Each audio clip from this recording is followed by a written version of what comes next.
Hello नमस्कार दोस्तों, मैं ज्योति गर्ग स्वागत करती हूँ आप सबका गर्ग ट्यूशन पॉइंट में। आज की इस वीडियो में हम ज्योमेट्री करेंगे और ज्योमेट्री के कुछ basics concept like line, segment, point या फिर रे, इन सब के बारे में पढ़ेंगे और इनके कुछ छोटे छोटे क्वेश्चंस आज हम देखेंगे। लेकिन वीडियो को आगे बढ़ाने से पहले अगर आप मेरे चैनल पर नए हैं और आपने अब तक मेरे चैनल को सब्सक्राइब नहीं किया है तो मेरे चैनल को सब्सक्राइब कीजिए, मेरे वीडियोस को लाइक एंड शेयर कीजिए।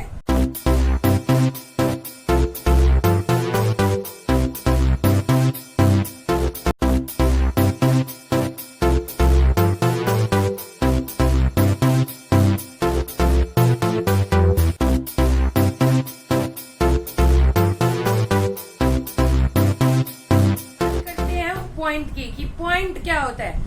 देखिए, किसी भी सरफेस पे जो किसी सरफेस की एग्जैक्ट लोकेशन बताए वो कहलाता है पॉइंट। जैसे कि मान लीजिए ये व्हाइट बोर्ड है और मुझे इसकी कोई एग्जैक्ट लोकेशन आपको बतानी है तो मैं वहां पर ये पॉइंट लगा दूंगी तो एग्जैक्ट लोकेशन मुझे इस पॉइंट की आपसे बात करती है।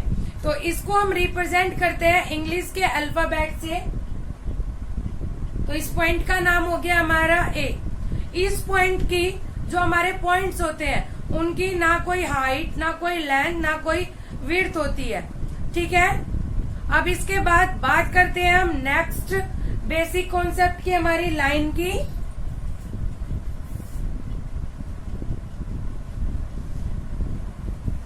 लाइन दो पॉइंट्स, जैसे ये हमारी एक लाइन है। लाइन क्या होती है? हमारी दो पॉइंट्स को मिलकर बनती है, वो लाइन कहलाती है। इसमें आप इस लाइन को कैपिटल लेटर से स्पेसिफाई करेंगे। इसके अलावा अगर आप इस लाइन को आगे बढ़ाना चाहते हैं तो आप इधर दोनों ही डायरेक्शन में इसे बढ़ा सकते हैं, इसलिए हम इसके दोनों साइड लगाते हैं एरो। ठीक है, क्या मैं दोबारा बताती हूँ, लाइन क्या होता है? लाइन किन्हीं भी 2, 3, 4, 5 पॉइंट से मिलकर बनती है, कॉम्बिनेशन ऑफ पॉइंट्स कह सकते हैं आप। इसके बाद एक लाइन को आप दोनों ही डायरेक्शन से इंक्रीज कर सकते हैं, इसलिए आपको दोनों साइड इसमें एरो लगानी होती है। आप एक लाइन को स्पेसिफाई करते हैं इंग्लिश के कैपिटल लेटर से। इसके अलावा आप एक लाइन को स्मॉल इंग्लिश अल्फाबेट से भी स्पेसिफाई कर सकते हैं, लेकिन फिर आपको इसके पॉइंट्स नहीं लिखने होंगे, सिर्फ लाइन को। जैसे कि लाइन है एल, यहाँ तो आप स्पेसिफाई कर रहे हो पॉइंट ए बी को कैसे नेम कर सकते हैं, जैसे ए बी, और आप इसके ऊपर एरो कर दीजिए दोनों ही डायरेक्शन में, तो ये नेम्ड हो गया। अगर आपको किसी को बताना है कि इस लाइन का क्या नाम है, ए बी, और लाइन है ये, इसलिए हमने इसे ऊपर लाइन करके दोनों डायरेक्शन में एरो स्पेसिफाई कर दिया है। अब बात करते हैं हम थर्ड शेप की, that is line segment. Line segment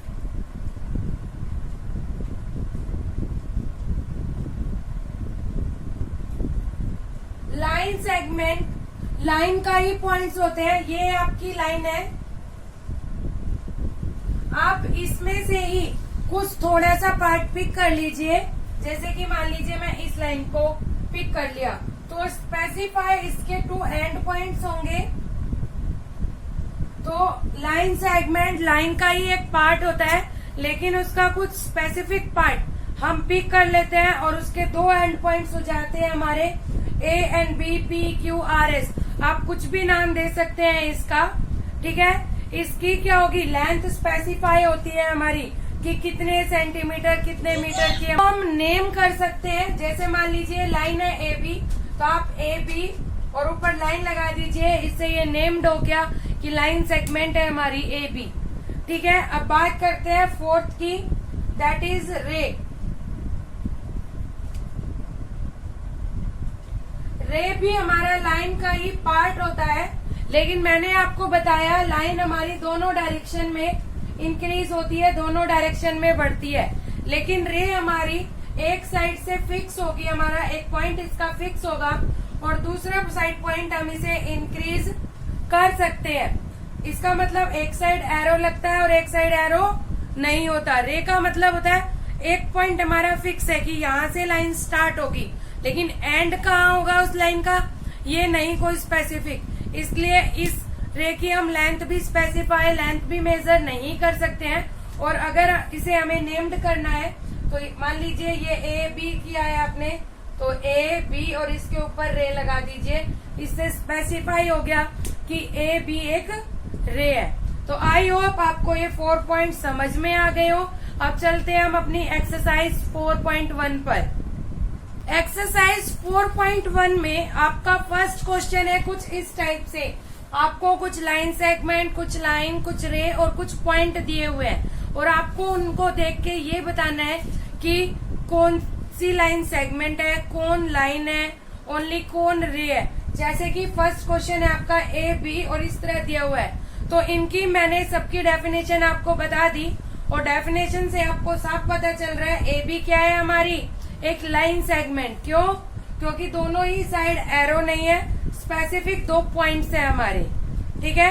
इसके बी पार्ट में जैसे आपके 2 पॉइंट्स दिखा रखे हैं, एक डायरेक्शन में एरो दिया हुआ है। एक डायरेक्शन में एरो किसके होता है? रे के। तो ये क्या हुआ? रे।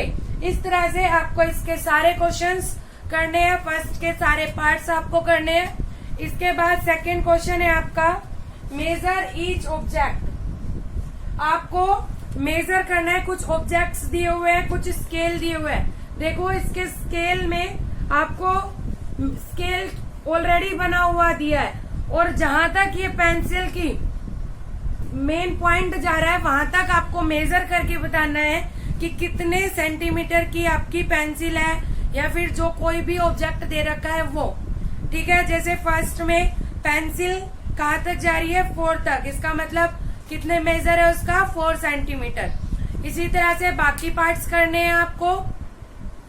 सी थर्ड पार्ट है आपका, third question measure the length of the following segment. आपको लाइंस दी हुई है, आपको ये लाइंस दी हुई है, इसको मेजर करना है। आप किससे मेजर करेंगे? स्केल से। आप स्केल उठाएंगे, जो आपकी बुक में लाइन है उसके ऊपर 0 से लेकर यहाँ तक आप मेजर करेंगे। जहां तक पॉइंट जा रहा है उतना ही मेजर है आपका, आप वो लिखेंगे। कोई भी प्रॉब्लम हो तो आप मुझसे पूछना। फोर्थ क्वेश्चन है draw and label each of the following. कुछ नहीं, आपको वैल्यूज दी हुई है like this type A B P Q, इस तरह से आपको ये वैल्यूज दी हुई है। इन्हें देखकर आपको ड्रॉ करना है। तो देखिए ऊपर देख के क्या पता चल रहा है कि ये एक लाइन सेगमेंट है, तो आपको एक लाइन सेगमेंट बनाना है ए और बी का। पी क्यू के ऊपर एक साइड का एरो है, इसका मतलब ये रे है, तो आपको एक रे बनानी है पी और क्यू की। इस तरह से बाकी सारे ऑप्शन करने हैं। इसके बाद फिफ्थ क्वेश्चन है ड्रा लाइन सेगमेंट। आपको ड्रा करनी है लाइन सेगमेंट। वो आप कैसे करेंगे? जैसे फर्स्ट क्वेश्चन में आपका फर्स्ट पार्ट में 4 सेंटीमीटर, तो आपको अपना स्केल रखना है।